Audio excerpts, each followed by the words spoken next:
జీవితంలో మరో కొత్త ఏడు మొదలైంది. కొత్త తీర్మానాలు చేసుకోవలసిన సమయం ఇది.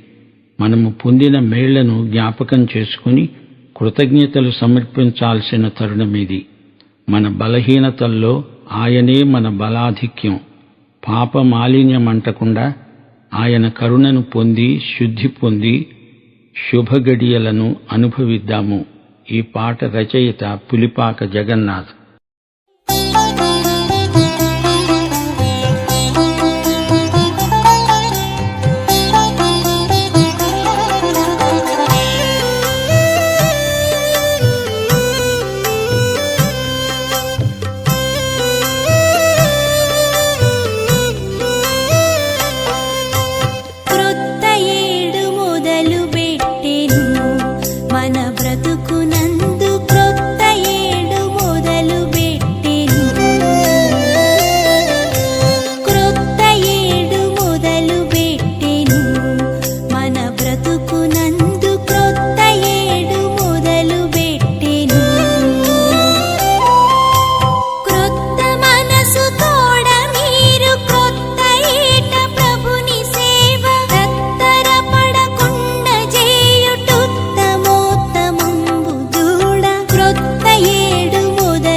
జనులు వృద్ధి పొంద చూడవలయును.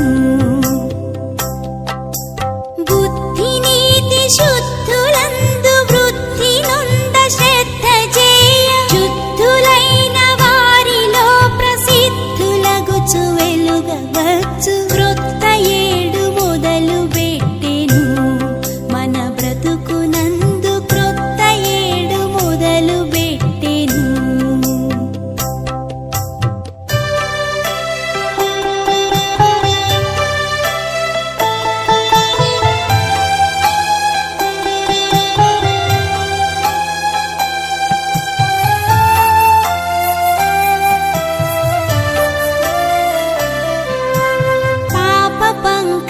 పంకమంటినప్పుడు ప్రభు క్రీస్తు యేసు